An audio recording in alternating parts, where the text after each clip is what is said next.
List harga buat orang mau bunuh diri. Oke, ya selamat datang kembali di channel aku. Dan kenapa sih aku selalu bikin video-video, aku udah bikin beberapa video sebelumnya yang menitik beratkan kepada hal-hal buruk yang terjadi di Jepang, dengan kebudayaannya, dengan lingkungan kerja yang toksik menurut aku.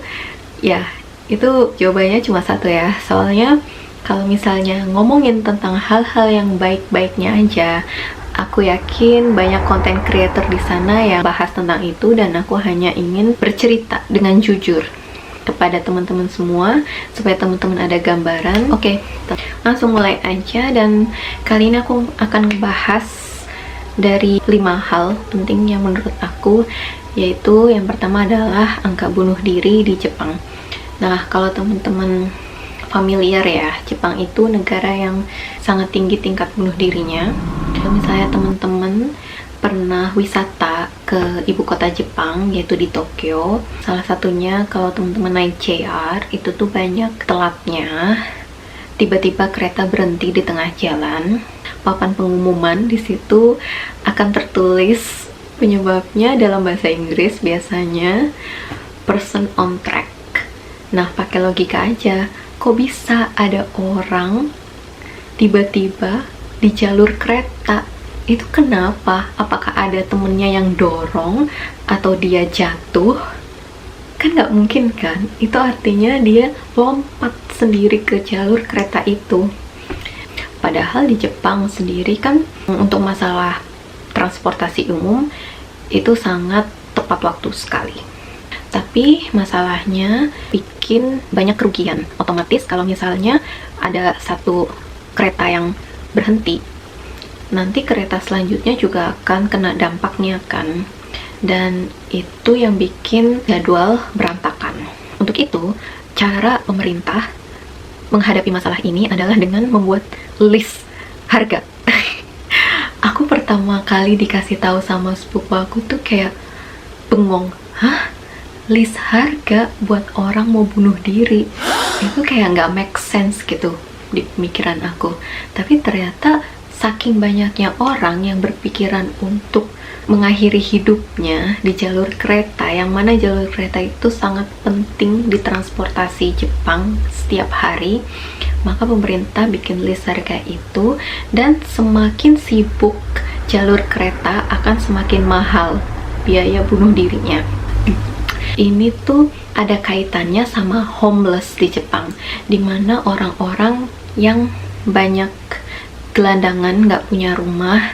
Biasanya mereka sering ditemukan di sekitar stasiun di kota-kota besar. Banyak dari orang-orang yang homeless ini penyebabnya adalah keluarga mereka melakukan bunuh diri trek kereta, yang mana itu menyebabkan denda. Denda ini harus dipikul oleh keluarganya.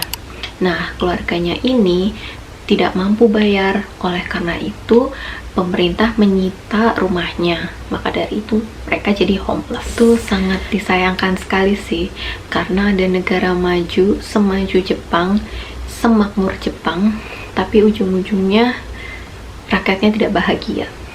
Level stres hidup di Jepang itu sangat tinggi, dan ini menjadi penyebab salah satunya orang Jepang lebih memilih untuk mengakhiri hidupnya, ya kan. Oke, lanjut mengenai kasus pembulian di kalangan siswa di Jepang. Sekelompok siswa si SMP di Jepang, dan mereka tidak punya motivasi untuk pergi ke sekolah karena mereka mengalami kasus pembulian dan pelecehan seksual. Saudara aku yang tinggal di Tokyo, dia pernah cerita sama aku ketika dia mau ke kampus, tiba-tiba keretanya berhenti.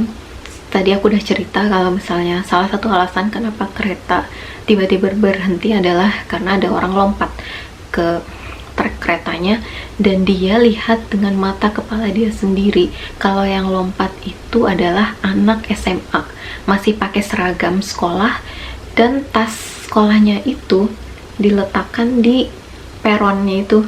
Itu sangat tragis sih. Apa yang ada di pikiran dia sampai dia tidak mau pergi ke sekolah lagi untuk selamanya. Lanjut, jumlah angka kelahiran bayi di Jepang itu sangat rendah. Dalam 8 tahun terakhir, rekor angka kelahiran bayi itu semakin turun. Semakin sedikit bayi yang lahir, tapi di sisi lain semakin banyak orang Jepang yang menjadi lansia. Jadi 1 di antara 3 orang Jepang adalah lansia. Nah, bisa dibayangkan kan betapa negara ini tuh sangat kesulitan untuk membiayai para lansia ini. Mereka tidak punya anak muda yang produktif untuk bekerja, untuk berkarya, untuk punya value ke masyarakat, dan untuk bayar pajak. Makanya Jepang itu lagi krisis penduduk dan butuh banyak pekerja asing supaya mereka mau kerja di Jepang. Salah satu alasan kenapa orang Jepang itu lebih memutuskan untuk child free, karena sebagai anak muda di Jepang yang sudah bekerja di Jepang, gaji kita itu hanya cukup untuk membiayai diri sendiri.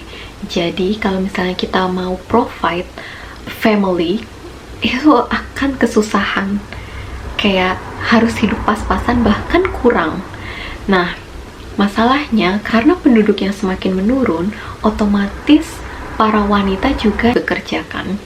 Nah, ketika mereka bekerja dan jam kerjanya kan panjang di Jepang, maka mereka udah nggak memikirkan lagi untuk hidup rumah tangga karena mereka udah capek dengan kesehariannya mereka. Nah, itu sih yang disayangkan. Nah, kayak cycle-nya itu tuh susah diputusnya. Bahkan pemerintah Jepang sendiri tuh ikut campur sama urusan percintaan warganya. Karena mereka bener-bener pengen supaya warganya itu berkeluarga, membina keluarga, dan juga punya penerus di masa depan. Sampai-sampai dating app kayak apalah segala macam, wedding magazine itu tuh disubsidi sama pemerintah, saking mereka pengen penduduknya itu meningkat. Ya walaupun Jepang itu memang banyak kekurangannya, tapi aku yakin di semua negara maju pasti ada kekurangannya juga. Jadi itulah mengapa kita harus beradaptasi di setiap negara yang kita tinggali. Segitu aja yang bisa aku bagi hari ini, dan sampai ketemu minggu depan. Bye bye.